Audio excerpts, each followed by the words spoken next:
Hi listeners, are you sick of underperforming, the lack of penetration? Are we stiff enough at the back? And why can we never last the full 90? Well, United our listeners, these are problems of the past thanks to our new sponsors, Blue Chew. Visit bluechew.com, that's blue, like the colour blue. Blue Chew brings you the same FDA approved active ingredients as Viagra, but now chewable. You can take them anytime, day or night, even on a full stomach. And since they're chewable, they work up to twice as fast as a pill, so you can be ready to poke it home inside the 6-yard box whenever the opportunity arises. Blue Chew is prescribed online and shipped straight to your door in a discreet package, so no more awkwardness. They're made in the USA, and since Blue Chew prepares and ships direct, they're cheaper than a pharmacy. Right now, we've got a special deal for our listeners. Visit bluechew.com and get your first shipment absolutely free when using our special promo code UNITED. You just need to pay the $5 shipping fee. Thank you, listeners. And thank you, Blue Chew, new sponsor of United R. The shout now. Well done, Bobby Charlton. Well done, Manchester United. Beckham. It's a Sheringham. And Solskjaer has saved. Radisson saved it. United again. Renee! A magnificent goal by Robin van Persie. Hello and welcome to United R, the official redcafe.net podcast on all things Manchester United. I'm your host this week, Colm.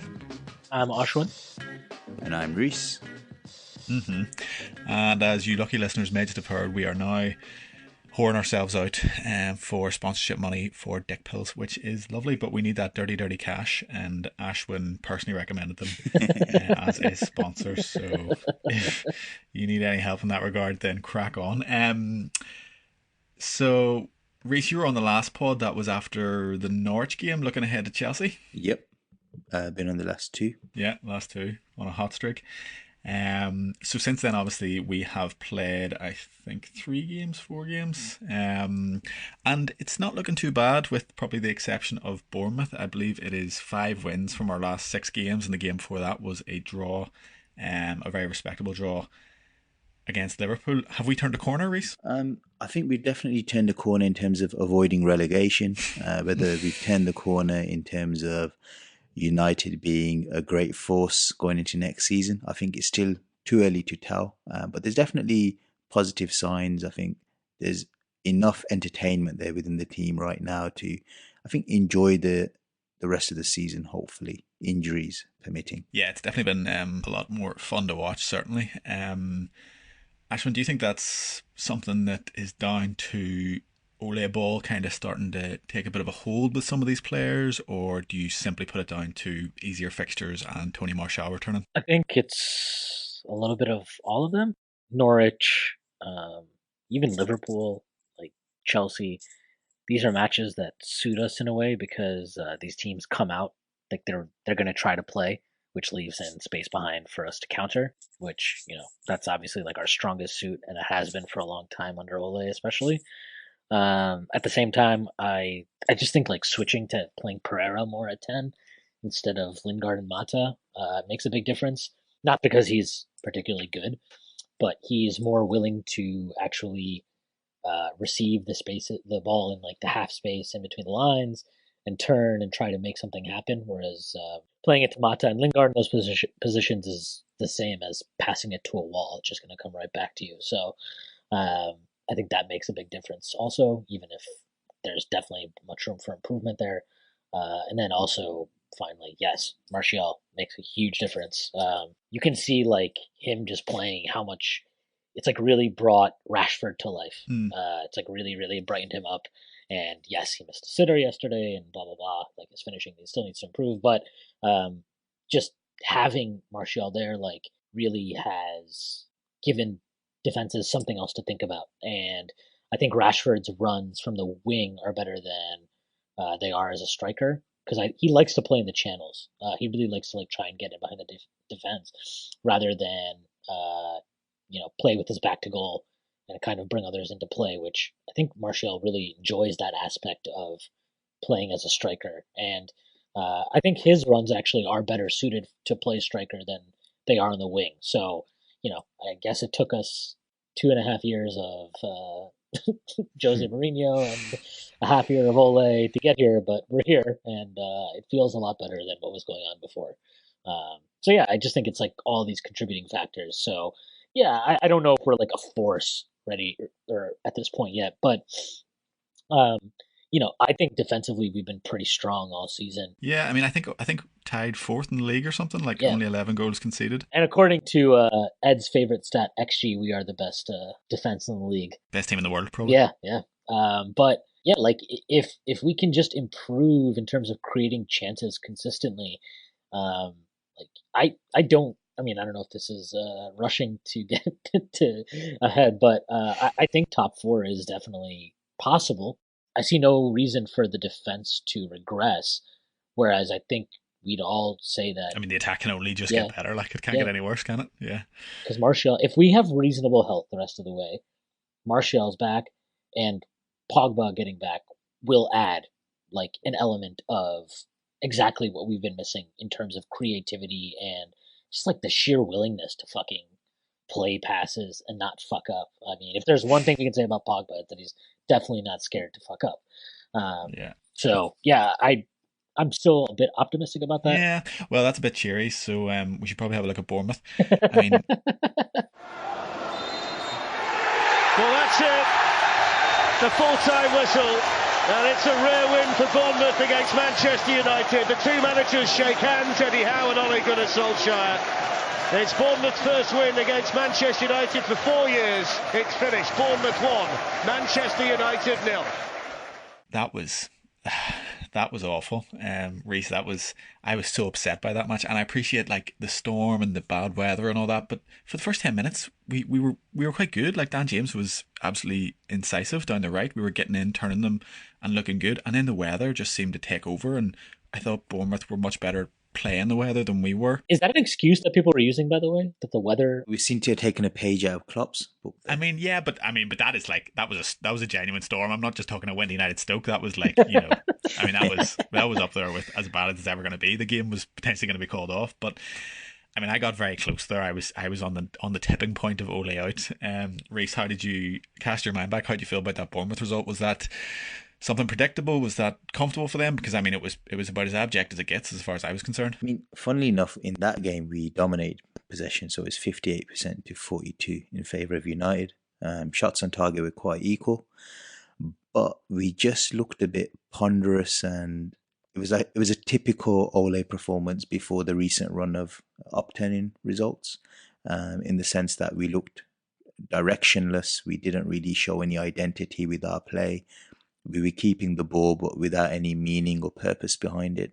And that was against a team which let us have possession. So it didn't fall into the trap of letting United counterattack, which is when Ollie's at his best. So that was a worrying concern, because if other teams use that particular blueprint, then it looks like Ollie's team will continue to struggle. So that's the thing that's worrying me about that result sticking out in this recent run of form. Yeah, and I think we always knew Norwich were going to try and play it, and we'd put them to the sword pretty handily, and we probably should have scored more, but I really thought Brighton would give us a lot more of a test like Bournemouth did, and I expect this even more from Sheffield United, who have been very impressive, and that's why I thought this, what looks on paper to be a good run of fixtures could actually really expose just kind of the low ebb that we are at. Now, thankfully, Brighton, I thought, played a very naive game, and didn't really do that to us at all. Didn't sit in, tried to play out, tried to play football, and we really got at them, which is great to see. But I think we still have to be slightly skeptical of how far we've come there. Just as a little stat, that Bournemouth game, I think it was, or it might have been the game after, was Ole's 28th since he got the job permanent. And in those 28 games, he's won 9, drawn 7, lost 12, scoring 26 goals. Gary Neville at Valencia, in his first 28 games, won 10, drew 7, lost 11, and scored 38 goals. Jesus, I didn't realise Gary Neville actually won any games during his time. Exactly, so he actually had a slightly better record in his first 28 games than Ole did. Now, that's Ole after he got the job, so it kind of misses that 10-game bounce he had as caretaker, I believe. But I mean, still, does that not just really bring home maybe how much rope Ole's been given, Ashwin? Yeah, I don't know. I don't know how to feel about that, because I've been pretty consistent about this in our WhatsApp, that I've thought all year that the results have kind of gone against us, even if we've been very, very boring and unimaginative going forward, and I won't even try to deny that. I think we've had some weird luck. This is getting cloppy. Not luck, but just you know, it's sometimes shit just doesn't go your way. And I'm not saying that Ole is faultless for that. Obviously, he's not. He's the manager. He picks the team. He sets up the tactics. Like all of that is on him. But like even in the Bournemouth match, I know. I think I was it with you that I was arguing. I think it was you and Alex. I was arguing with for a while about this, where I actually thought that like tactically, like that to me that match was an example of how we desperately need to get a better 10. Because I thought there were several times, more than several times, where we played the ball into Pereira in positions where if he can turn and look forward and play a pass, then you're in, then you can attack, or just the fact that he was in positions himself to just like play somebody indirectly, and he just failed multiple times, or gave away Yeah, positions. Bournemouth was a tough watch for fans of Andreas Pereira, I can tell you that much. I mean, Yeah, he was trying the right things and it was just so far off. And you could see Martial, and was Martial back for that game? I think he was. yeah, Just he getting was. frustrated, and just throwing the head up because the balls were bobbly, they were overhit, they were just miles away, and Yeah, it was a real tough watch. yeah, and I actually thought that I thought Fred I thought Fred actually played really well in that match, which I generally apparently is a very unpopular opinion.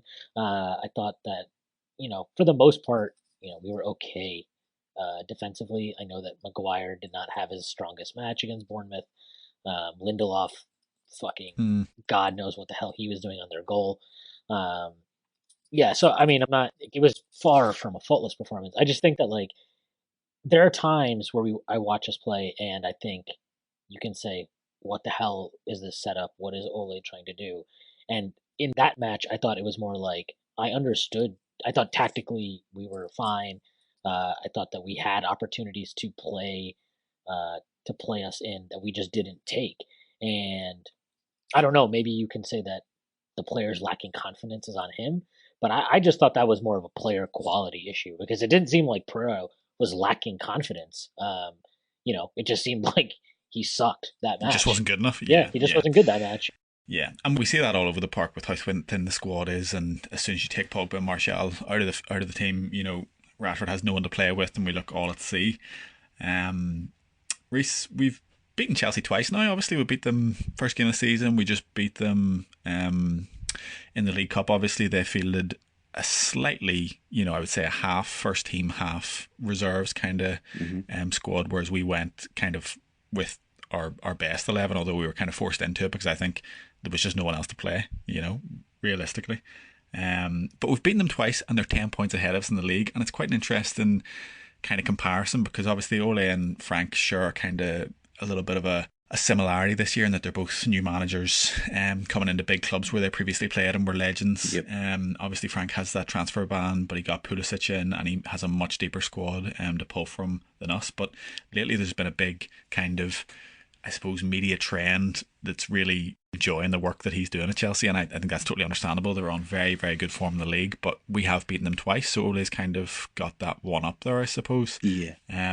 How big do you think is the gap between Chelsea and United at the moment, and between Frank and Ole? So I did a tactical video on Lampard during the start of the season, so slightly before the media trend, and that was based on his time at Derby, Hipster, where I watched him closely, and obviously all of us have watched him this season.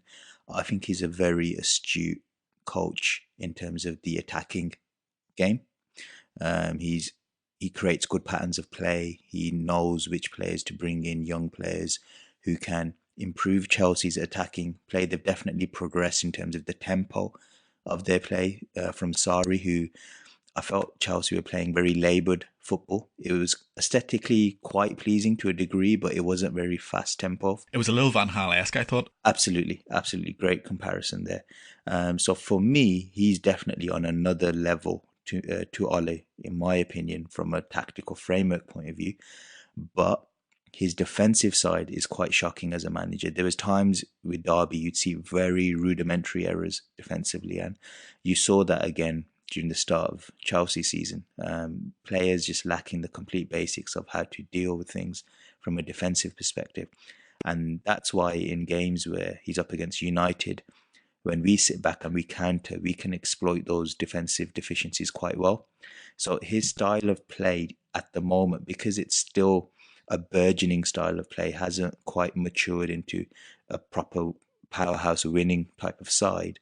When he's up against Oli, whose United team is out overperforming in the big games because of the way it's set up by default, that's why it's a bad matchup. Whereas on a week by week basis against other opposition, Chelsea are breaking through these teams because I think overall they're a better side than us. But it's just not showing in these head to head encounters. Yeah. I mean, across a league, you'd probably rather win the 30 games against the small teams than the 8 games against the big teams, if you know what I mean. Yep. And it's certainly going to stand you in much better stead. And it is frustrating from, I suppose, United point of view to see us beat Leicester, earn a really good draw that probably should have been a win against Liverpool, beat Chelsea twice, and yet we can't put away West Ham, we can't put away Southampton, we can't put away Wolves, we can't put away, who else has there been?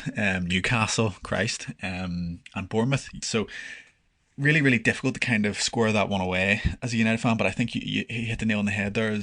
We're playing up in these big games, which is almost a damning indictment of where we are as well, because we're going into them as the minnow and as the tactically, not tactically inferior, I suppose, just inferior team who then has to rely on a very specific strategy or tactic to get the win and exploit possibly how the other team is playing. But they are 10 points ahead, and I'd rather be 10 points ahead of Chelsea and sitting in, were they third, than through to the next round of the League Cup. But you take the wins where you can get them.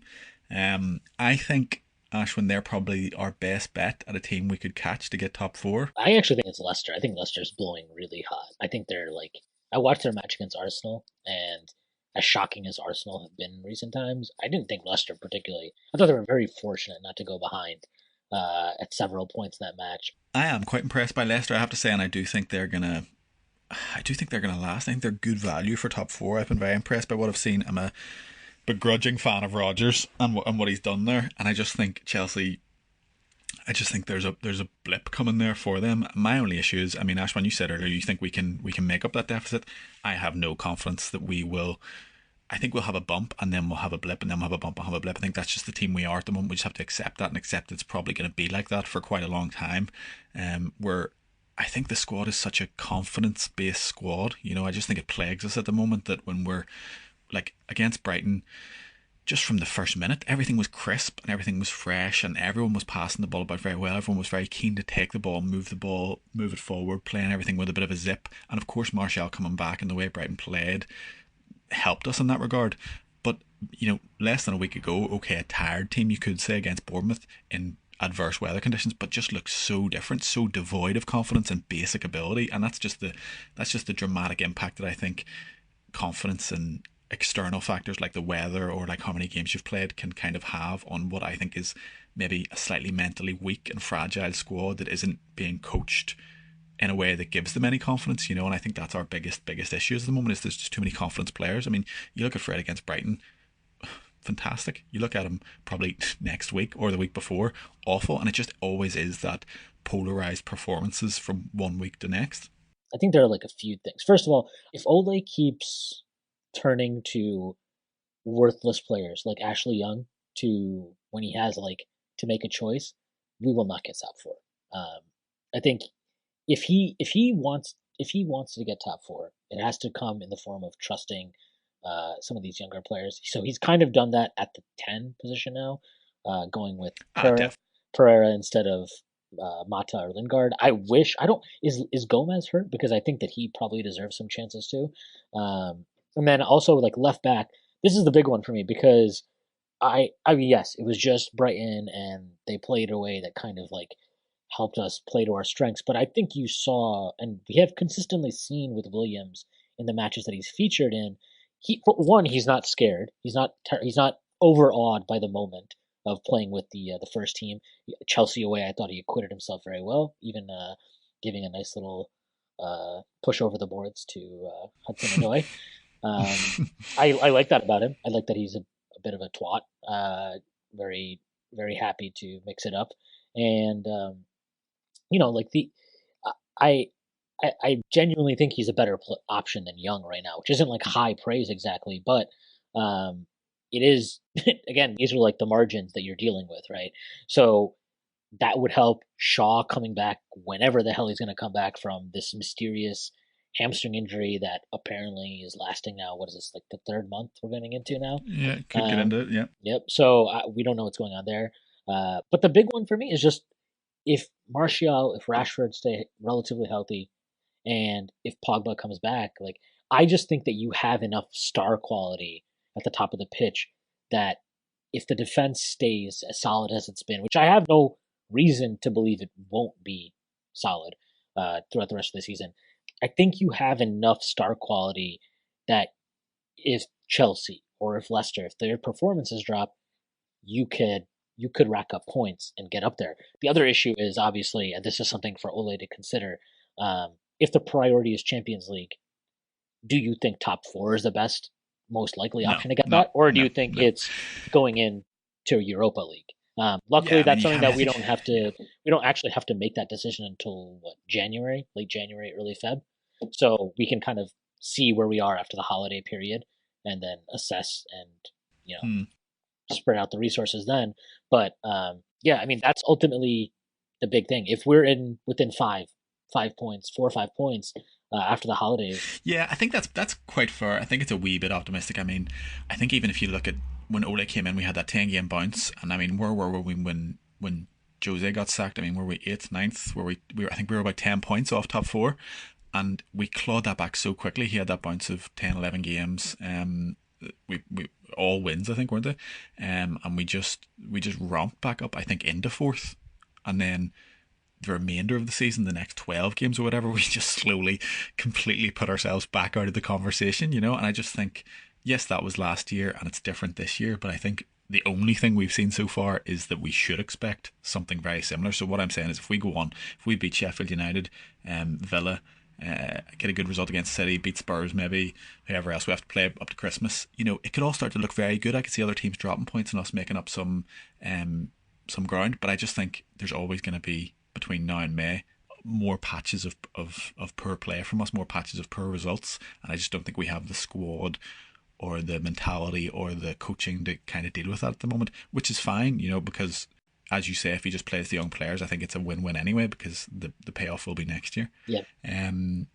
Raees, Ash going on there a bit about Brandon Williams. Obviously, I mean, was he man of the match yesterday, I think? No, Fred was, right? Fred, I thought it was given to Brandon. Some people, I think, going in off the top board, double somersault straight in the deep end with Brandon Williams, but it's hard not to get quite excited. What do you make of him? I like him. I think he's come in with a lot of enthusiasm, a lot of energy and confidence. I think we're that desperate for a fullback to come through due to the dire performances of Ashley Young and Luke Shaw's unbelievable hamstring injury that we're just absolutely... Fatness. Luke Shaw's fatness. Yeah, absolutely. That's a myth. I mean, I'm sure he's got an injury from overeating at Greg's or something, but I mean, we're just chomping at the bit to see a fullback who can just run up and down, and just watching someone with a bit of energy. We're all thinking he's the hybrid of Trent Alexander-Arnold and Andy Robertson. I'm not, I can tell you that. It's tough to say how good this kid is, to be honest with you. I'd be lying if I can make a definitive judgment based on what I've seen now. At the moment, he's doing the right things. He's doing what he needs to cement his place in the team for right now. Is he a fullback who's going to be a first-team regular for a side who's got title credentials? It's very, very tough to say at this early stage. In terms of limitations, I can see technically, I don't think he looks top tier to me at the moment. No. I think he's a solid player, but I wouldn't say he's spectacular in the way he's aesthetically pleasing with the ball at his feet. I think he does nice, simple passes. He is quite forward-thinking with his passes, but there's no amazing, gifted vision I can see in his game. And I think always, a right-footed left-back to me, unless your name happens to be Philip Lamb, just doesn't tend to ever work that way, I don't think. I might be maybe doing other people disservice there, but I can't really think... Is he right-footed? Yeah, he's right-footed. He's definitely right-footed. Which to me is always going to be a stumbling block. I'm not saying it's insurmountable. I'm saying it would be rare. and unexpected. A lot of the best left backs of all time have actually been right-footed. So you've got Paolo Maldini. Was he? Yeah, he was right-footed. You've got guys like Junior, who played for Brazil, who's ranked as Brazil's best left back outside of Carlos. Facchetti for Inter, also right-footed. So I think in the top 5 greatest left back, Paul Breitner. I think I had some Facchetti for dinner tonight. Yeah, no, that's good knowledge. I still think that's a high bar, and I think broadly it's always limiting. Yeah, no, I agree. I totally agree. It's the left-footed, left-sided centre-back argument, do you know what I mean? Because you want to whip those balls down the line when Rashford's running in behind, or you want to kind of play that first-time cross off your left. Now, I have to say, a few balls he put in off his left so far have looked good. He looks relatively two-footed. But I agree with you. I don't see a tremendous technical base in the way he receives the ball and the way he plays the ball. What I do see is what's starting to look to me like the Scott McTominay effect, which is just someone with a bit of personality, drive, someone willing to take a bit of ownership and a bit of leadership and a fearlessness to play in a struggling team, which are all amazing qualities, and in this current United side make you stand out like a shining star. Absolutely. He's not a coward, right? No. He actually plays the ball forward. And I love that. I really like when he commits to an overlapping run. I mean, this is one of my biggest gripes with Manchester United in recent history. We've just given up on overlapping fullbacks completely, contrary to all modern football philosophy and all the successful teams that are doing well in the last 5 to 10 years. We've just decided, we don't want any part of that. We just don't want our fullbacks to do anything creative. We don't want to buy creative fullbacks unless you count Delo, but I don't really. And we don't want to bother with that side of the game. And it boggles my mind. It's almost as bad as our right wing situation, which is maybe looking relatively solved with Danny James. But it's just so frustrating. And I think just because he does make that effort to get by, it just helps Rashford so much in freeing up space for him. He doesn't have to go by every time, and he really commits to it. He really sells it to the opponent right back or whatever, so he kind of forces them by his energy and the kind of vigour with which he's making the runs to do something. They have to go with him, or he can be slipped in. I would really question his quality when he gets there. There was a chance late in the match against Brighton where he got in behind, and Rashford was there for a cutback. Simple ball, and he kind of bobbled it 10 yards past him to no one. And I mean, he'd given so much to get there, but that's kind of my only issue, is that it always seems like he's just on the verge of running the ball out, or he's not quite in control of everything. And these are big criticisms for, I don't know, 18-year-old is he even, making his first starts in the Premier League. I can't really say a bad thing about him. I just want to temper some of that kind of enthusiasm that people think, we don't need to go out and buy a left back, or that position's locked down for the next 10 years. Because just like Cameron Borthwick-Jackson, just like Tyler Blackett, just like, Tuanzebe, who's been around we've been excited about for 2-3 years, and we're probably only this season going to see anything, really special from him. We have a tendency to really overreact to debut performances. So, whilst I am a big fan, I just want to see Shaw come back, to be honest, and them two should compete for that position. He should be used sparingly, in my opinion. We tend to forget that players will get figured out eventually, and then that's the true test after that, is once people know your game and what to expect from you, and they can figure you out, they've done scout reports on you by the opposition, that's when you have to add new elements to your game. And do you have it in your locker to still surprise people after that point? At the moment, he's a bit of a surprise package with those driving runs and stuff, so no one really knows what to expect, and that's helping him at the moment. And therefore everything's a bonus as well, because our expectations equally are so limited. I'm quite sure Ashley Young could put in that same performance and get slated for it probably. It's just one of those things, but it's all how you view it, and what you've kind of seen before, and he has this clean slate from which to work. Ashwin, what about Paul Pogba? He is a player. Are you sure? How do you know this? Well, I don't know. What's the question? Is Pogba gone? Is that the question? That is the question, I think. Who's saving him from his golden cage we haven't locked in? I don't know. What do you mean by that golden cage thing? He's expensive. He is. The United aren't just going to give him away, and he's on massive wages, which you're going to at least have to match, which most likely you're going to have to give him a pay raise. He's entering what you would perceive to be his prime years. What is he, 26 now? I believe 25, 26, something like that. So he's entering his prime years. He is Manchester United's best player and most prized asset. So again, will not be, I think considering where the market has gone the last few years, you're looking at paying at least 140 for him, let's say. Yeah, you'd take that. Like, you would take that all day. So that's one aspect of it. The thing, look, if he wants to go, that's fine. I'm not necessarily opposed to that. I think you can sell him, reinvest the money, and perhaps have a more complete team, even if you lack that one true elite star talent. You might have a better team. But if he wants to go, for him to go, he has to be on the pitch. He has to play and he has to deliver. Madrid had it. They could have signed him last summer if they had wanted to pay the price. They didn't want to pay the price. They already spent 300 odd million, hadn't they? But that's the thing. If they knew going into this, they didn't. He wasn't a priority for them. Yeah, that's the reality. He wasn't a priority. He was not a priority for any major club last summer. I think he will be. I think he will be now, because a lot of these big teams are struggling performance level wise. I think if I was to do a tactical analysis of all the big clubs right now in Europe, Madrid included, I think there's a big gaping hole for a Pogba to fill now. A lot of the elite midfielders, Cruz and Modric, just look worse and worse every single week Absolutely. that goes by. And there's Casemiro as well, really aging and not looking great. So that Real Madrid midfield is in need of serious plastic surgery. I 100% agree they are in need of plastic surgery. But this is the thing. Like, okay, you buy Pogba. Madrid buys Pogba. Like, is that solving everything about when you're paying the type of money you have to pay for a Paul Pogba? To me, that's a player you're buying because he is somebody that immediately takes you and transform your team into a legitimate contender for both, titles in domestic and in Europe. Yep. And he's just not. I think he's a great player. I do think at various times he's gotten unfair criticisms, but like that's what that price tag entails, and what team is going to view him as that? I don't know. Yeah, I mean, I think you make a very good point about injury not helping him. I mean, he needs to play, he needs to be in the shop window, but I do think he will benefit from how bad Manchester United are and the general malaise that we are in, because I think a lot of teams will give him the benefit of the doubt on that front and say if Paul Pogba didn't perform, it was Manchester United that was the problem. And there's probably very good logic in that.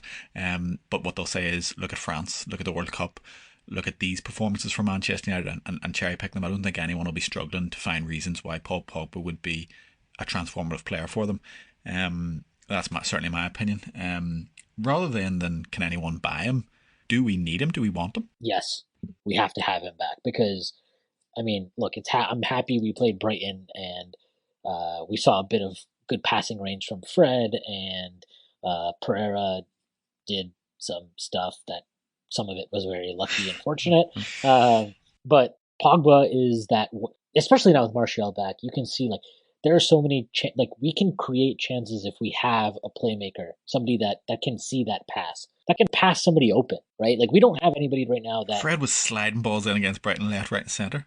But no, I agree. Pogba is that player. He can play a ball over the top. He can thread a ball between the lines. He can play in the channel between the center back and the full back. He is the one player we have that can bring that to the table. And I think he's very critical for how Ole wants us to play, both in and out of possession. I just hope that we are willing to, I don't know, whatever you want to call it, 4-3-3, 4-2-3-1, whatever it is, Pogba just needs to be in that attacking midfield role with Fred and McTominay behind him and have them clean up. I like that Fred and McTominay both at times are willing to get forward while the other one sits. It's a lot better than what we have going for us right now. Very much so. Reese, what do you make of the Paul Pogba situation? I agree with Ashwin in the sense that Pogba coming into the side, it seems tailor-made for that midfield. Fred, McTominay, Pogba. I think that's a really balanced trio, so completely agree there. I think his long-term future is... I don't see a future. I think it's going to be a case of him maybe picking up form for the second half of this season, doing well at the Euros, and then getting out, and then he's going to go. I mean, I hope so. I agree. Before this summer that just went, I was confident we'd probably keep him because my feeling was with Real Madrid, they were in a transitional phase where they didn't really want to let go of Modric and Cruz, and Pogba coming into that midfield would have been overkill in terms of personality clashes. There's too many guys trying to dictate the tempo of the team, and I just don't think he would have suited that midfield as it was. I think with Barca, they were trying to figure out what they're trying to do with this Griezmann situation, and Pogba never quite plays well with Griezmann. And then they had the Coutinho thing to deal with as well. But now I see a lot of weaknesses in this team, in these teams. And I think Pogba is now going to be quite a marquee signing for quite a few clubs. So for me, he's 100% going to go next summer. I can't see how he's going to stay. But it sort of has to be Real or Barca, doesn't it? I mean, I don't see PSG taking him. I'm trying to think with PSG. I mean, maybe they would. They could. I mean, him and Verratti in the same midfield would be absolutely insane. I think they would get on really well. Do you think so? Doesn't scream balance to me, yeah. No, obviously you'd need a holding mid there with those two. Well, Idrissa Ganagay is doing fantastic things there in front. Yeah, so Verratti controls pretty much the defensive third in terms of picking up the ball. And then he doesn't really operate in the final third, whereas that space would be completely open for someone like Pogba. Just let Pogba gallop into it. Yeah. I'm sort of similarly minded. Well, I mean, Ashwin, you nothing but sense, but I do agree with Raees. I want him to come back into the team because I think we're better for it. Obviously, I don't think anyone could ever say the opposite. But I just want him gone in the summer. I'm fed up with it. To be honest, for me, the milk's sour. I mean, we spoke about it previously at the start of the year. We were talking about captaincy and stuff like that, and I said under no circumstances should he or De Gea really even be anywhere near the captaincy, and that's just because if a player doesn't want to be here, and there's no ill will involved with that, but if they don't want to be here, then they shouldn't be here, and I don't think it does us any favours, as good as Paul Pogba is, even if we in the next 6 months put together a run of form and a really functioning team where he starts to really flourish to the point where we're looking great, I would still really struggle unless it's so good and he's so kind of won over by it that he's, willing to, really commit to us with a new contract and not have this kind of silly summer every year where he flirts with every single manager, goes and meets Zidane for tacos in Dubai or whatever. Do you know what I mean? I think he desperately wanted it to work at United and it just hasn't, and that's not his fault. It's just the way it is, If he's going to stay, it's going to be because he comes back and Ole uses him perfectly, and all of a sudden him, Martial, and Rashford are linking up every week and destroying teams, and it's fun for basically. That's basically what it is. And that's how he would stay. Now that can all happen, and maybe we even get top four, maybe we get Champions League, and he could still want to go, and that's actually fine. I'm totally good with that because if we can get him to flourish in this team, in this setup, then you can go to other creative midfielders in Europe, and now you're a more attractive proposition because you have demonstrated, look at what Pogba did with these guys. We think that you would thrive in this situation, and no, I don't think any quote unquote replacement. You're not going to get a replacement for Paul Pogba, not a like for like replacement. I don't think there is one in world football, really, is there? No, and you should never view it like that. No matter who you're selling and buying, like you should never view any player really as a like for like replacement for the most part. It should always be more about like the net impact on how you're going to play.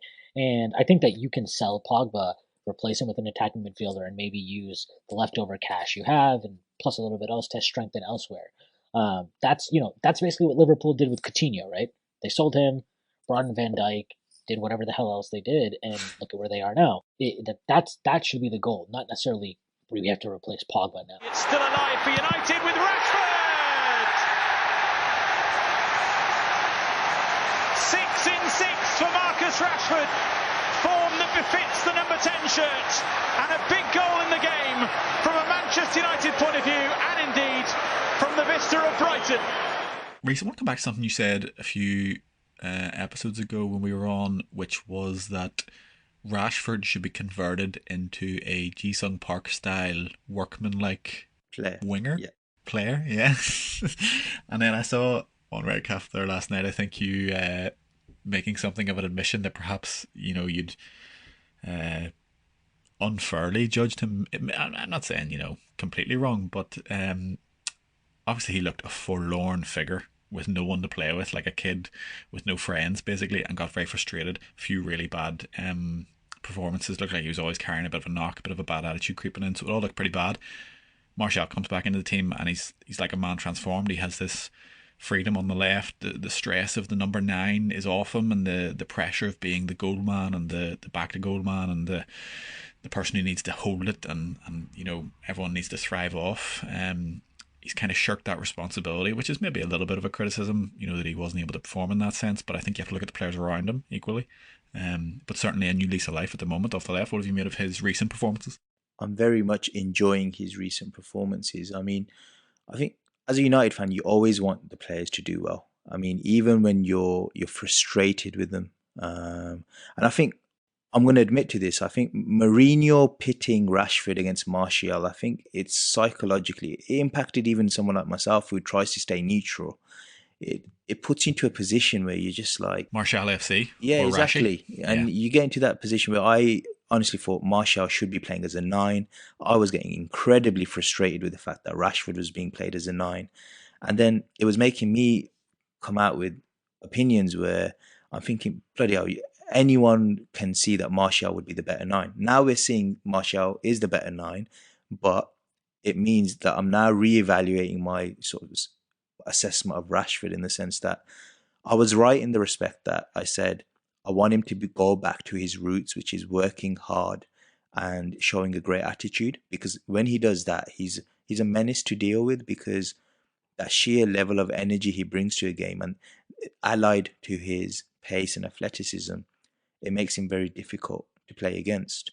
Whereas when he's being sulky, he's being lazy, he can't pull that off. Some players can pull that off. Someone like Cristiano Ronaldo, if he goes into his shell in terms of his overall game, he's still a clinical marksman in front of goals. So as long as he's drifting in and around the box, he's going to get his goals. Whereas we see with Rashford, he has maybe 6 or 7 chances and he puts away 1. So he's not clinical, but as long as he's working hard, constantly getting himself in the right positions, then he'll put 1 away. I mean, he's someone who clearly can put away the most difficult finishes.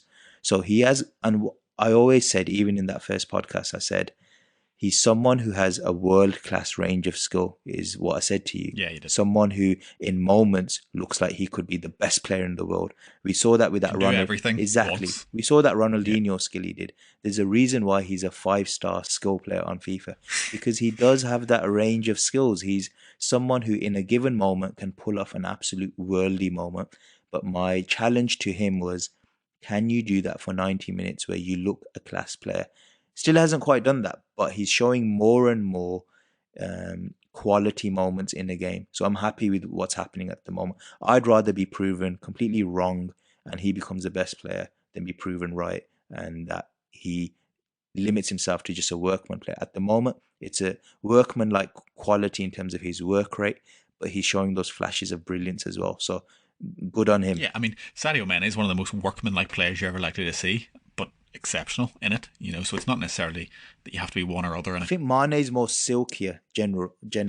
His touch and his close control is closer to Messi than it is Rashford's to fucking more Rashford. You know? Rashford's more explosive than Mane. He has bursts. Yeah. Rashford has like bursts where he just blows by defenders and it's kind of like catches you. You know, I think he did that same move last year when Ole first came in off the wing and like. Right. So see that move? I heard that called an elastico, which is what I mean, yeah, maybe a little bit of a silly name, but that's what I thought. That's what I thought it was called anyway. I saw a flip flap. Somebody was calling it a flip flap. Yeah. And then I also heard snake bite. Yeah, I don't know where. I'm not calling that. I think Someone said snake bite. That's more. I'm a celebrity. I'm a celebrity theme coming in there with the snake bite. I don't get flip flap at all either. I'm not a grown man who's gonna call something a flip flap. You know, it sounds like a chocolate bar for a child. When you're coaching kids and you break it up into flip flap, it makes it easier for them to understand when you're teaching them that skill as a coach. So you're flipping it out and then flapping it back. Yeah. Whereas elastico is the original name given to, obviously, Rivellino from Brazil was the first one to pull that skill off, and so it originates from Brazil. Yeah, it was sick though. I just think Martial plays such a big. I mean, Martial against Brighton, you know, came away with 2 assists. Probably only touched the ball about like 10 times. Like he was really not in the game that much, but every single time the ball went near him, he was super effective, and it just showed you he's just like an ocean of calm in a very frenetic team, I find. The ball's pinged into him and he just sets it, perfect touch back for Prayer, and it's no coincidence. I mean, Prayer, I know we spoke about him. What a finish. Oh, I mean, I was livid about that first goal because, I mean, I said in the group chat, I was like, wait, that is the most undeserved goal you're ever going to see. Lampard would have been proud of that. Well, exactly. Mark came in and said, if it was Rooney, you would have thought it was class. And I was like, no, you can't. He's got all this room in front of him. He's got 2 runners either side. He's running at a centre back. He does 2 step overs, falls over. He doesn't know there's a player coming in from his right, so he decides to go right. Obviously, the player tackles him, but tackles the ball straight into Martial's path, lays it back. He almost falls over again, manages to connect a leg to it, and it goes in off someone's arse. You just can't reward. You can't reward shoddy 10 play like that by saying, "Oh, good." I was absolutely livid. I thought he was awful for the first 20 minutes, but after that, he grew into the game extremely well. And again, when you have the ball flying into Martial and he just sets it off perfectly, and he just seems to find these little pockets of space, and the layoff is always so crisp, it's always so flat, it's always straight into the path where you would want it. He then, his link up plays 1-2s are just so effective that it just made Pereira, it gave Pereira so many chances to show maybe a limited skill set, but still, a skill set. And then he started taking shots on, and he started growing confidence. And I thought by the time he got pulled off, he was actually had a very, very, very good performance. I thought looked really threatening, looked really sharp, a few real neat turns past people when it seemed like he was going to lose the ball, and that was hugely positive. But I think both those players, Martial just gives them so much. Even though he may only touch it 9 times, you can really be assured that those 9 touches are going to be quality, and that if he gets a chance in front of goal, unlike Rashford, he will more often than not put it away. He elevates players around him. He can make players around him look better because he will create chances for them or put them in position to make things happen. And I just think that but even like as good as Martial is, without Rashford, especially in this team, like you can see that he doesn't look as good because they're like the only. James is very good. Don't get me wrong; he's been very, very good, and I don't want to take anything away from him. But he's a lot more. He's very workman-like. He's not a magical player. He's not. I still think he's playing within himself. I think he's still scared of James? Really. Yeah, I still think we've seen a lot more vision from him in his passing, particularly to Rashford. His That big crossing switch, is great. loves it. His crossing's become much more accurate, but that also I think is because Rashford and Martial were getting more men into the box, and Rashford's actually looking like he's interested in getting on the end of a cross, which I think makes a big difference to any crosser. But when he has his man squared up or when he's going at his man, only really in a breakaway situation with loads of space to run into does he ever really try and take someone on. And at that point, it's just a foot race. When everything's tight around the box, he does have good feet. He is a good dribbler. He's very good close control. I'd like to see him back himself a little bit more and just try and beat someone, from standing rather than, always waiting for those breakaways from corners. But it's a little criticism because I think he will grow into it, and I think every United fan would just be delighted with the impact he's made for 16 million or 19 million, whatever it was. Yeah, I was. It's just more really just like I think that with what we have right now, just we don't have a lot of these like difference making players, especially in the attacking third. Greenwood, I know, is a potential talent, but he's 18 years old, just turned 18 or something like that. Yeah. He depending on him is there's Mbappe comes around once a generation. He's not Mbappe, and expecting him to be that is insane. So I'm not expecting that from him now. I'm very happy with what I've seen in the Europa League performances. But we can't depend on him to be a difference-making player. What we have are Rashford and Martial, who in many ways are kind of still establishing themselves. They're not established players. They're proving themselves. And I don't know. Like when I watch Rashford now, now that especially when he plays with Martial, I see a player that reminds me a lot of kind of where Sterling was maybe a couple of years ago, where you get frustrated. So like yesterday, that open goal he missed was so frustrating. Like how do you miss that? But I do think genuinely that he is trying to improve his decision making a bit. I thought that pass he played to Greenwood in the Europa League match was. I mean, I don't think he got enough credit for that because he basically played it across the box. I don't think he meant it. I don't know if he did or not. I think he's lost control and he just sticks a foot out. If it didn't come off, I would have criticized him for it. So I'm going to give him credit because it came off. Yeah. And he created even that bit of indecision. Like you need a little bit of unpredictability when it comes to that, and Rashford and Martial actually give that to us. But I just see like Rashford as a player who is a lot more raw in the way he approaches the game, whereas Martial has always had this kind of like very smooth, polished to how he plays. Cold. Yeah. It's just very, very smooth, and I think Rashford is more of like a force of nature kind of player, where I have no idea how he played and youth levels or anything, but it's almost telling that when he first came onto the scene, because nobody knew what to expect, he was what did he score, like 10 goals right then, that in that half a season. Nobody knew what to expect, and he's kind of like struggled in a very uncreative United side in the 3 years since then. But I thought he got a lot of unfair stick this season, because there wasn't a lot going on with Martial and Pogba out, and he was being asked to play in a role that he is not best suited for, and which Ole didn't want to play him in. And he did it. He did a lot of it when he was clearly not at 100%. He was not fit fully. And even before Martial came back, I thought he was starting to round into form. I thought he was great against Liverpool. He absolutely body checked Van Dijk on that one play on the side. And it's like you're seeing him now. Like, I remember seeing him 3 years ago. If you look at pictures of him from when he first played for United, you look at him now, he's so much more filled out now. He's he is so much more of a physical specimen. And that stuff matters. Like, I see this all the time when I watch like American sports. You see it all the time in basketball, where like these guys get into the NBA or whatever at such a young age, and people don't realize like how much not having that like full grown man strength matters. Full grown man strength? No, it's like you're not even in control of your limbs fully. Just to take you back to our sponsors, Blue Chews, full grown man strength. As recommended by Ashwin. But yeah, I just think now you're seeing kind of like where that work in the gym pays off, and he's showing more on the pitch where maybe the decision making is not there all the time. Nobody. I mean, I would be. I think me and Ed like simultaneously made the same joke before he scored that worldie against Chelsea. Yeah, Rose Ed, this is never going in. Yeah. yeah. Like, you always the decision making.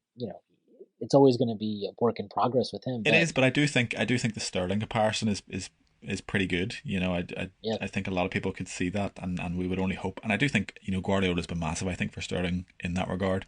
And I think Rashford maybe needs that. I think we would hope it's Ole with obviously his knowledge of the position, but we'll have to wait and see on that, obviously. Just one quick last point before we have a look at Sheffield United. Raees, Maguire captain yesterday, De Gea on the pitch. I think second or third time he's captain Maguire so far.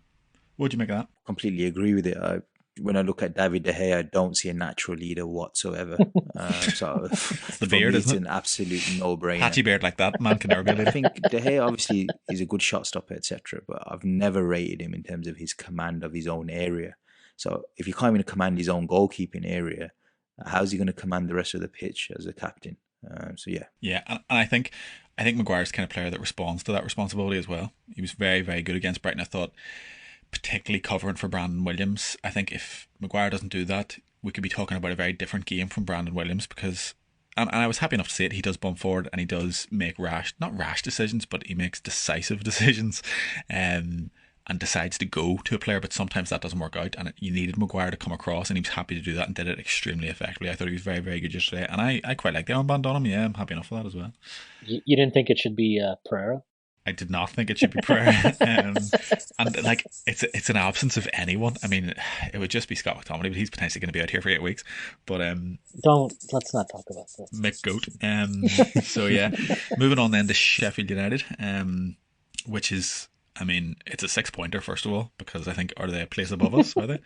Yeah. Which is a bit mental. But I mean, they've only 12 games in, they've conceded 9 goals, and they've hosted Liverpool, they've played Spurs, they've played Leicester, they just thumped someone they just drew with Spurs 1-1 before that. They beat, I think, Watford 3-0. They are no joke whatsoever. This will be an extremely stern test, I think, and a really good Henderson indicator. Doesn't play for them though, right, in this match? He can't play against the parent club, no. Which is pretty good news, because he's been very, very, very good for them. I'm not even sure who their backup goalie is. But what do you reckon, Ashwin? I haven't gotten a chance to watch Sheffield too much. I've watched a little bit of them. I've read a few articles on them. I know that they play 3-5-2, but they use their center backs quite freely when they get forward. Yeah. To overlap. So one goes. Yeah. Yeah. Very, very interesting system they play, and very big tweak on a normal 3-5-2. So I'm curious to see how we deal with that. Poorly, I would imagine. Yeah, maybe. But I think that they actually do. They're not like some gung. They're not Norwich. They're not just going to like come out and commit 9 men forward at all times, but they do play. They will give you, like, they're not just going to sit back the entire match. So I think it'll be a match where it doesn't necessarily suit us, but we should have some chances to exploit space in behind. I would love to say that, yeah, we're just going to come out and go strength to strength and finish off and have another comfortable 3-1 victory.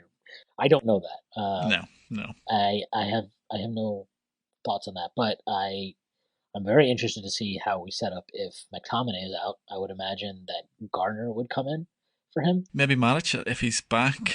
I think Matic. I don't think it's a health issue with him. I think he's being left out. I mean, I kind of hope that's the case, and I think we've kind of said he's injured. Kind of, everyone's kind of agreed he's injured, and then let him have a holiday. Do you know what I mean? He's injured like Lukaku. Lukaku was injured in preseason. There was sort of some bad noises coming out of the Matic camp as well. He sort of gave a few interviews and gave a few statements saying, like, I should be playing basically, and I hope that's kind of the reason why he's been edged out a wee bit.